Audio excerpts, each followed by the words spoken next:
പ്രിയമുള്ള കുഞ്ഞുമക്കളെ, ഞാൻ ഹരീഷ് ആർ നമ്പൂതിരിപ്പാട്. ഒരു കുഞ്ഞു നക്ഷത്രത്തിൻ്റെ കഥ കേൾക്കൂ. കുഞ്ഞു നക്ഷത്രം.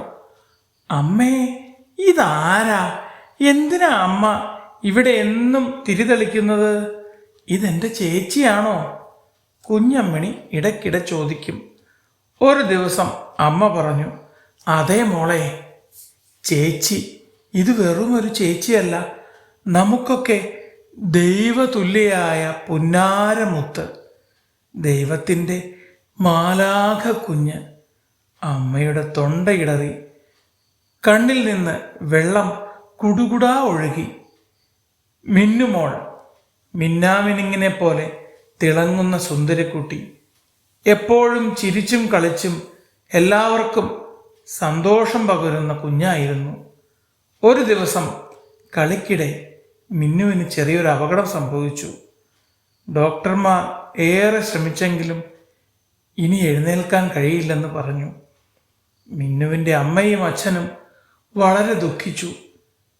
എങ്കിലും അവർ പറഞ്ഞു, നമ്മുടെ മിന്നു ഇനി ഇവിടെ ഇല്ല. മറ്റു കുഞ്ഞുങ്ങളുടെ ജീവിതത്തിൽ അവൾ ജീവിക്കട്ടെ. അങ്ങനെ അവർ മിന്നുവിൻ്റെ അവയവങ്ങൾ ദാനം ചെയ്തു. ആ അവയവങ്ങൾ ലഭിച്ച കുട്ടികൾ വീണ്ടും നടക്കാനും ചിരിക്കാനും കളിക്കാനും തുടങ്ങി. മിന്നുമോളുടെ പിറന്നാൾ. അവൾ മൂലം ജീവിതത്തിലേക്ക് തിരിച്ചെത്തിയവർ ഒത്തുകൂടിയ ദിനം. ഒരു കുട്ടി പറഞ്ഞു, മിന്നു എൻ്റെ ഹൃദയത്തിലുള്ള സുഹൃത്താണ്. അവൾ എനിക്ക് ജീവൻ തന്നു. അത് കേട്ട് മിന്നുവിൻ്റെ മാതാപിതാക്കൾ കണ്ണീർ തുടച്ച് പുഞ്ചിരിച്ചു. അമ്മ പറഞ്ഞു, നമ്മുടെ കുഞ്ഞ് ഇപ്പോഴും ഈ ലോകത്ത് സ്നേഹം വിതറുകയാണ്. ദൈവത്തിന് പ്രിയപ്പെട്ടവരെ അവർ വേഗം തിരിച്ചു വിളിക്കുന്നു എന്നല്ലേ? അമ്മയെ ചേർത്ത് പിടിച്ചുകൊണ്ട് കുഞ്ഞമ്മണിയുടെ അമ്മ പറഞ്ഞു. നമുക്ക് മറ്റുള്ളവരെ സഹായിക്കാൻ കഴിഞ്ഞാൽ അതാണ് ഏറ്റവും വലിയ സ്നേഹം. അവിടെത്തിയ ഡോക്ടർ ശബ്ദം താഴ്ത്തി പറഞ്ഞു.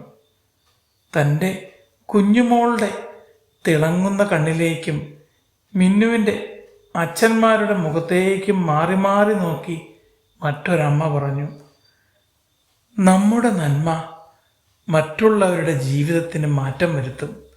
അതിന് ഏറ്റവും വലിയ ഉദാഹരണമാണ് നിങ്ങൾ. ആ വാക്കുകൾ കേട്ട് അവിടെയുള്ളവർ ദീർഘനിശ്വാസം ചെയ്തു. അപ്പോൾ ആകാശത്ത് ഒരു കുഞ്ഞു നക്ഷത്രം തിളക്കത്തോടെ പുഞ്ചിരിച്ചു.